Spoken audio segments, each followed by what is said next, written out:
Welcome to In Our Own Defense podcast. We're your host, attorney A.D. Winters, founder and managing attorney of veteransdefender.com, and Dr. Dolores Tarver, licensed psychologist. For more information about our podcast, go to In Our Own Defense at Gmail, YouTube, Instagram, Facebook, or you can email us at inourown.defense@gmail.com. Listen, this has been an incredible year. 2020 has been an incredible year.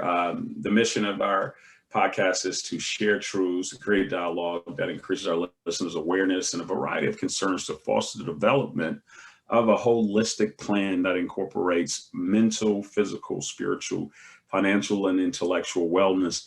When we first designed this show, Dr. Tarver and I got together and we had a deep discussion about what I felt about her talent. I felt that she is one of the most incredible people I've ever met. She's smart, she's talented, she's hardworking, she's relentless toward helping others.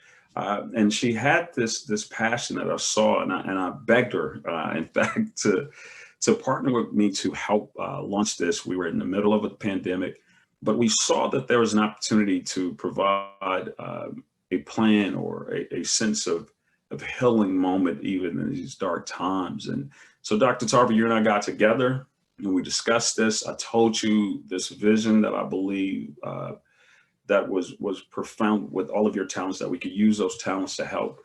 And so we started In Our Own Defense podcast. So how are you today? And good to see you as usual. Hey, I'm great. How are you? I'm doing well. Yeah, it has been quite a year for us, quite a year for In Our Own Defense, quite a year just as a country. And as I tell the listeners, what did you think initially about this concept or this show? I am one of the things that I appreciate about you is that you're definitely a visionary and you see all the angles. And so when you came to me, there wasn't a hesitation because I know that I trust the work that you do. You're an attorney who has launched his own business. I have a lot of respect for you and your craft and the work that you put in and the amount of things you can get done in a day. And so it wasn't a question about whether or not we do this. I think for me, it was the fear of, so we got to hear each other's voices. Gotta talk to people on. And so we started out on just audio. And so that was even more nerve wracking to me because it was just the voice. And here we have now grown to have Facebook, Instagram, YouTube, as you just listed. And we're even doing lives now. We're big time now. So learning this technology has been fun. So I was very excited about the opportunity. And when you feel kind of helpless, as I think I was feeling during this pandemic, just what do I do? There's so much going on in the world, so many negative things that we're seeing, so much pain and heartache people are experiencing. Then what can you do to help? And I think for me, this was the call to be able to do something that gave me some meaning and purpose. So I appreciate you thinking enough of me to invite me to be your co-host on this show. Yeah, well, I mean, I tell you what, I'm lucky and honored to be able to go on this as a partner with you because I know that you have this worldwide, world-class talent that we're lucky enough to be able to expose our people. I think that we have the chance to look at it from what we would have wanted to see, and we took feedback from listeners, and we're able to go and have this discussion with them in mind, and with their questions in mind, with talented people that have been able to do it. So 2020 was not all a loss, but 2020 was definitely challenging. The purpose of these episodes is for us to do a year in review, to look at 2020 and see what all has happened. Oftentimes in my military career and in the practice of law, it's always good to do what we like to call an after action review. It's not been a lot of action on our part this year because we've all been stuck in the house, bored in the house, bored in the house. And so, but what can we take from this? Like we state all the time, we try to give our listeners tools to be able to incorporate into lives to move forward. Certain things outside our control. I mean, getting the pandemic, like we're talking about a virus. We don't have any control over that. We can try to do our best, wash our hands, social distance, wear a mask, stay at home, go when you have to. But that's, that's easier said than done.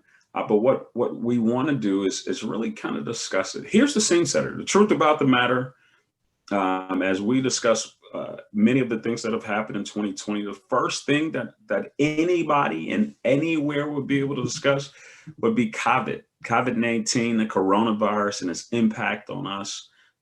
Here are the numbers.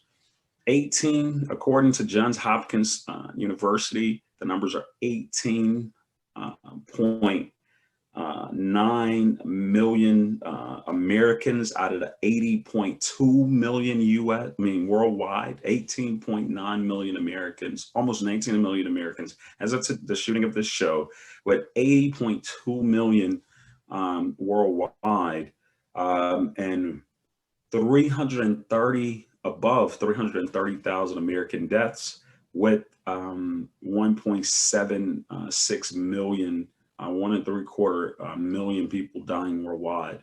Those are some devastating numbers. The numbers that we're flirting with now on deaths are, more people are dying each day.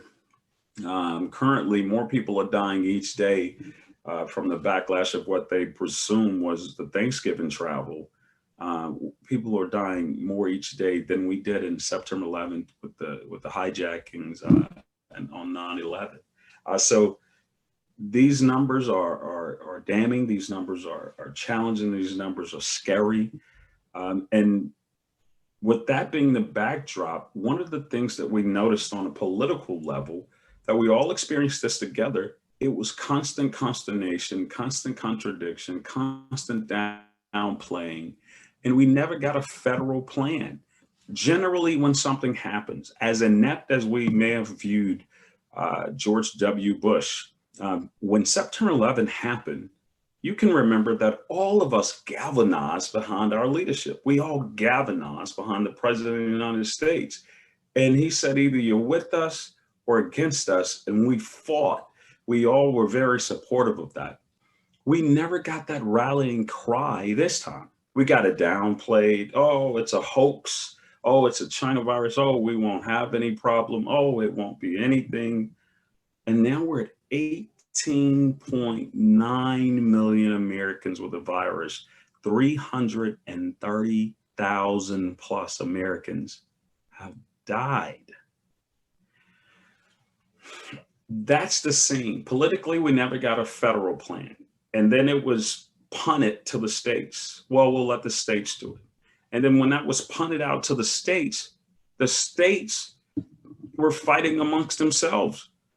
We literally had a lieutenant governor to say that people in the state of Texas, the lieutenant governor of Texas, said that the elderly, who the scientists came out and said that they were the most vulnerable, most at risk. He said that the elderly would rather die than to hurt the economy. This is what the state leadership was providing when we had the vacuum and the gap and the seam of no federal leadership. And then the state leadership, you had state leaders like the Florida governor. You had these state leaders providing no leadership, not listen to any of the science, almost as if they were going to wish it away. So from this standpoint, out of all the things that have happened in 2020, there's so much to get to, from news, entertainment, weather, and sports. But we're going to start with this countdown on the things that have occurred in this year in review with COVID. So Dr. Tarver, what did you think about the gap of a federal plan versus punting to the states? I mean, I think it definitely has led to why there are such differing opinions now about managing this virus, why there are arguments about why people have to wear masks, while there are arguments about whether or not people should not travel, why there are arguments about whether or not I want to have a gathering at my home, because there was such different information that was being presented. And you gave some good examples of just the states. I'll talk about Georgia. Georgia, we had a argument between the Governor Kemp, and Mayor Lance Bottoms, who mayor of Atlanta. She put a mask ordinance in place for Atlanta. Governor Brian Kemp attempted to sue her in court over her putting this mask mandate in place, even though the numbers of people struggling with, experiencing, losing their lives to COVID-19 at that point was on a rampage. Now, ultimately, he ended up dropping the lawsuit, but I think that's just a good example of what happens when you don't have a federal plan, when you leave that up to the states, and then the cities within those states may have differing opinions about what's going on. We had Albany, Georgia, where one of the first cities, they didn't even have enough hospital rooms, hospital beds to put people in, and had to carry people to other cities, and other states for that matter, to be able to be served. And so, I mean, that just is ridiculous when you talk about how leadership should be. So it's caused a lot of problems for people, and a lot of arguments over, I'm sure, plenty of dinner tables about how people feel about different things that are put in place. You have to have that good leadership in place, and it just wasn't for this COVID-19. Yeah, this was the most exceptional model of failure that I had ever seen on a national level. Of just, I remember when Kanye West, after Katrina, and when Kanye emotionally in that telethon, when he was by Michael Myers, and they were there, and Kanye says, George Bush does not care about Black people. I don't know what would be the equivalent in this instance, what the current resident of the 1600 Pennsylvania at the White House, literally, it didn't seem as if he cared about any Americans, irrespective of what color you were. It was just, this is not a big deal. It's gonna go away. There was video after video footage that it can never be taken away, that this is a hoax, no matter whose fault it is. China created it. That's great. Okay, they did it. Let's save Americans. That's all I'm saying. Like, there's nothing to discuss on who did it, who created it, where did it come from. That's great. If you need that answer as far as fixing it, but we really never got, we politicized a virus. We politicized a virus. And that was, so when we had that gap of no federal plan, except Operation Warp Speed, and I like to give credit where credit is due, when finally there became a, hey, wake up, we've got to do something, when that federal plan was put in place to help rapidly execute some sort of vaccine or get some things in place to try a collective plan, we've watched doctors and nurses become heroes. We've watched these first responders, the people in the hospital cleaning the beds, the orderlies, and the nursing assistants. We've watched these people become absolute superheroes. They were doing things like running into a burning building or running into combat every day. And they come home to try to take care of their kids and their families, lead their families. But it's got to be the most toiling and exhausting thing that they have to be shocked to see us without a mask and without a plan.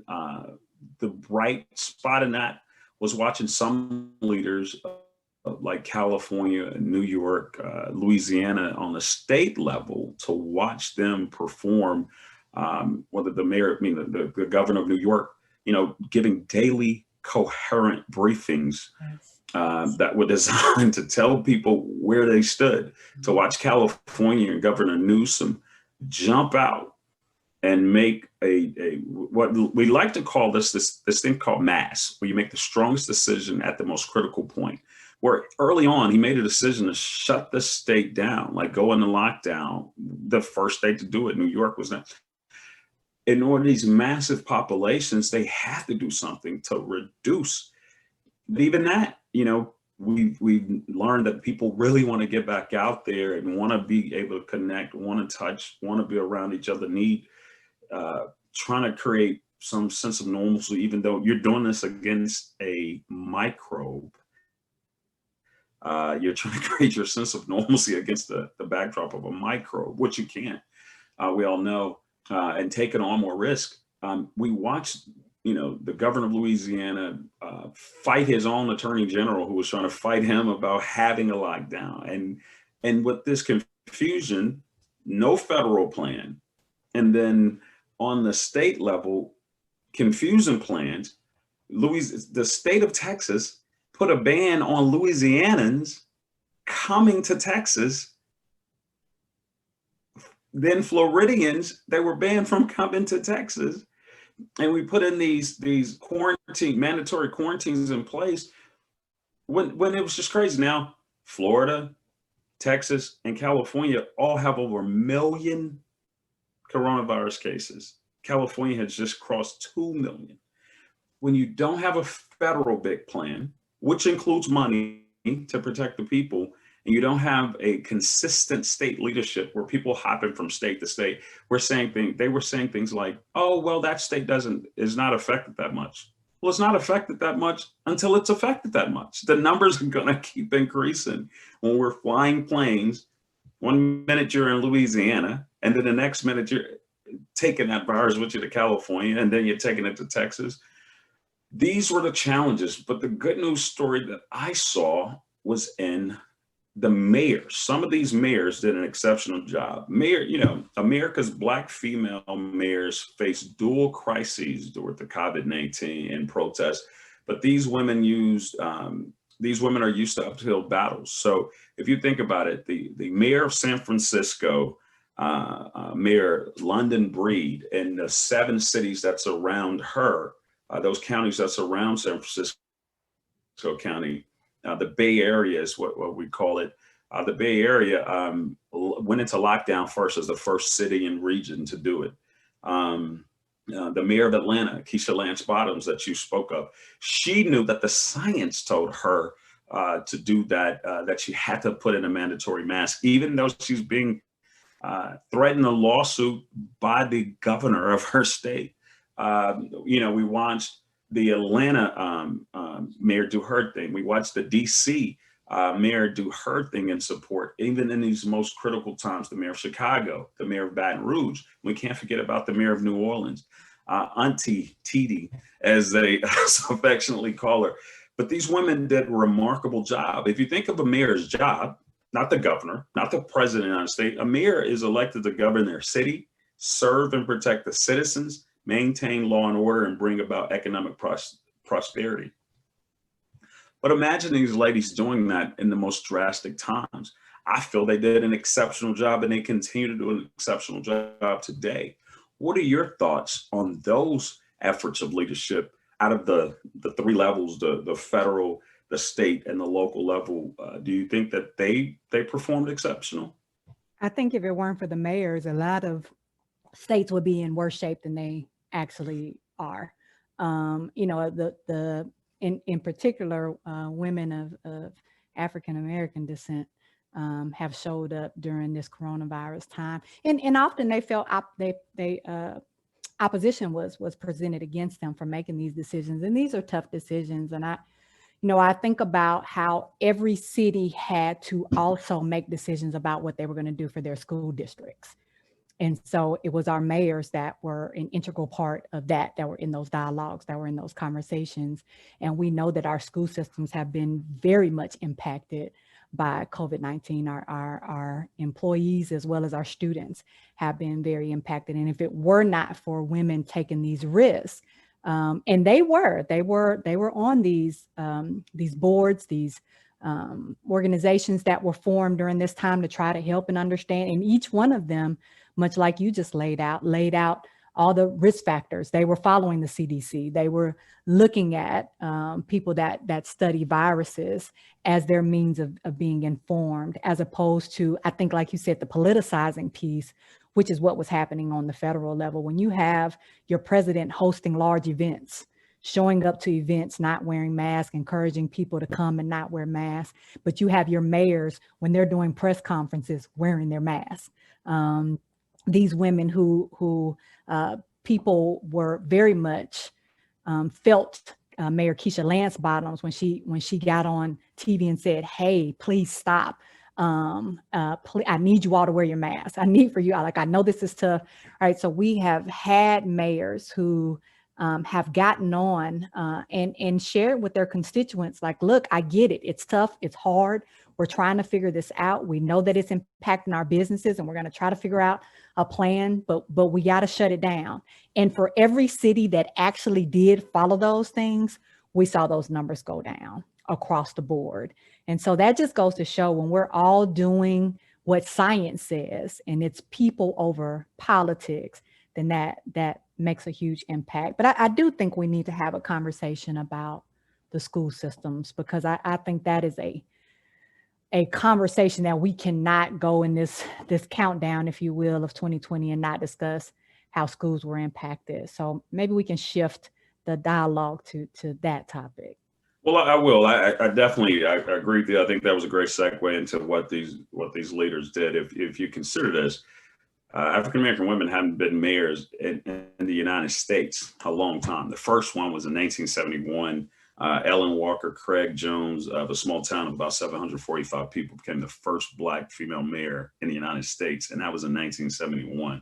And as Black women lead these largest cities, several of the largest cities in the United States, there's a new book that's coming out. It's only 14% of the women in the United States are African American. Only 14% of the women in the U.S., when it's about 13% of the population of this country is African American. 14% of the women in this country are African American.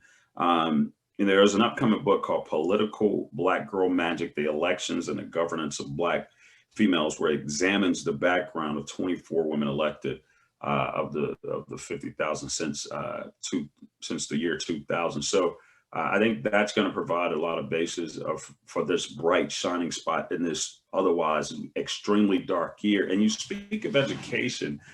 There's been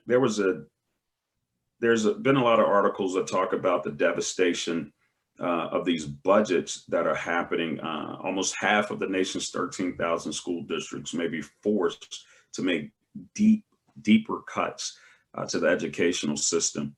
And it's simply because the funding isn't there. The normal funding that is generated by these school systems is not there. One of the highest impacts that we've noticed, the economic, is that the districts that are most at risk are the low income districts, the districts that share demographic profiles, like students that are heavily Black, heavily Latino, and low income. They're at the point of no return, that they're going to have drastic cuts, that these kids are going to be the negative beneficiaries of these drastic cuts. They're going to be impacted by it. The high income schools, we find that they're going to be able to survive because they have the resources to be able to survive. A pointed example of this was if you know anything about Detroit, Michigan, there's a suburb in Detroit called Beverly Hills, Michigan. And if you look at the study where they did the side-by-side comparison between the impact of education in Detroit schools, Detroit day schools, versus Beverly Hills, Michigan schools, where Beverly Hills is a high income part of the county and the area of Detroit. And those kids, the day they were let out of school to switch to remote learning, they were given a laptop. They were given access to a Wi-Fi card or a MiFi card where they could have access to the internet. And they had a 90 some odd percent attendance rate remotely. Fast forward over to the Michigan side, those kids were suffering drastically, and their attendance rate, on the Detroit side, their attendance rate was extremely low. An example of an African American child, this 15-year-old Michigan girl that was in, they took it so serious in Beverly Hills that a teenage little girl didn't do her homework online in Beverly Hills, Michigan. So a judge sent her to juvenile detention because part of her probation was that she had to do all of her schoolwork. And when it got back to the judge that she has not done all of her schoolwork, she was sent to a probation.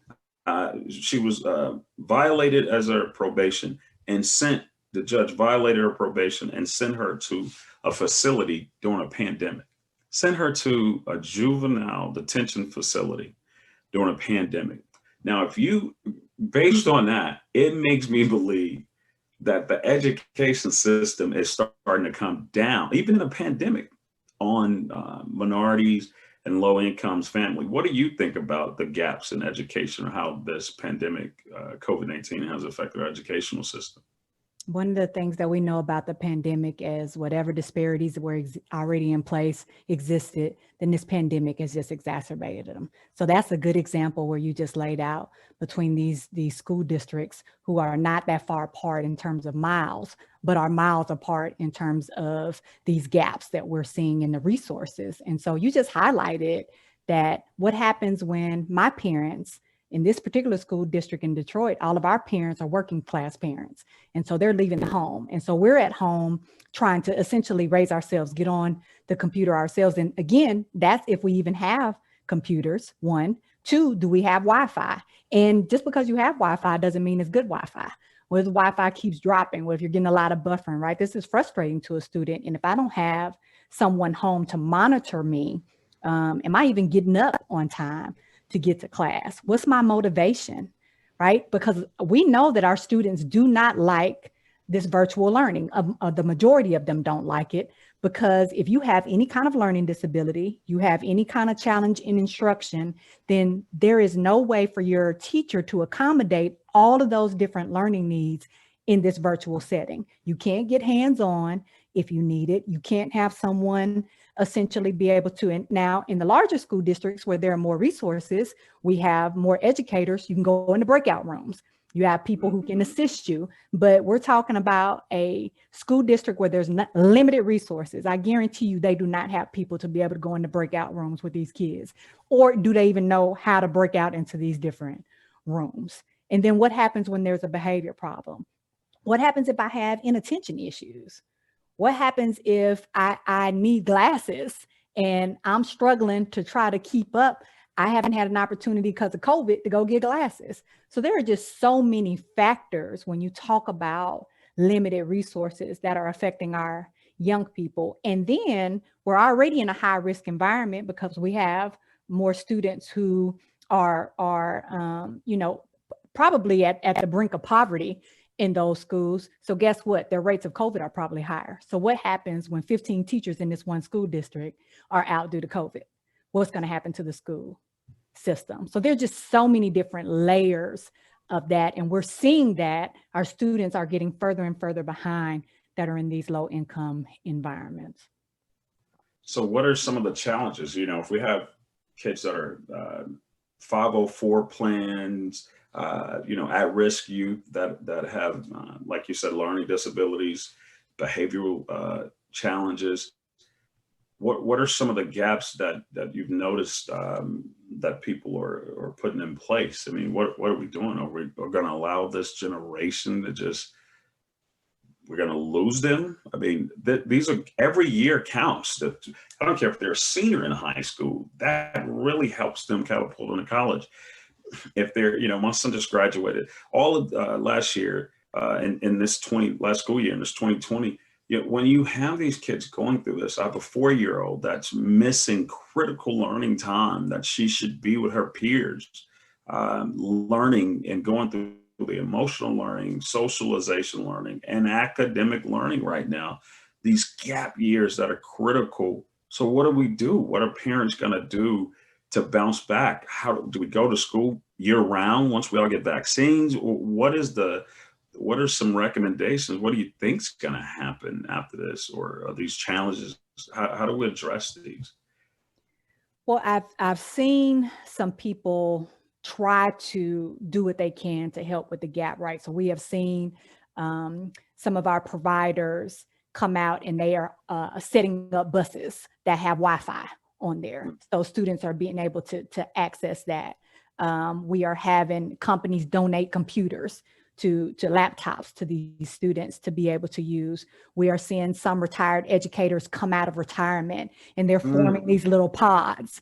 So, hey, if you parent have to go work, we'll have 5 students all gathered together here. We'll space them out. We'll have some windows open. We'll allow them to be able to be supervised by this retired educator in this place. So people have been able to try to make some of these adjustments. But again, that by and large is not the majority of people's experiences. And so what's going to happen after this? It is always been for me, though I own that I am not an educator, that it is better for kids to go to school year round. That a long summer off, the gaps just get bigger and bigger and bigger. And so having year-round school allows those gaps to kind of close in a little bit, gives students who struggle and may, when they're away from school, 1, not be able to have the food they need, 2, not be able to be in an environment where people actually affirm them. We know child abuse rates went up during this coronavirus experience. We know that we have people at home that don't know how to use computers, and so they're not able to help their students, right? So now my student is at school and they're getting all these resources. So that would absolutely be something that I would like to see, but I know that that is not going to be the case. So community organizations, we've seen a lot of organizations step up. We've seen churches step up. We've seen Greek letter organizations step up. We have seen young people step up in Korea. I'm so proud of our young people who are providing resources to people they know don't have. And so we have, and that's the resiliency of COVID too. We have seen some of this. I think we'll continue to see some of this, but in our rural areas and in our areas with the highest poverty rates, we do know that that is going to be a significant challenge to overcome.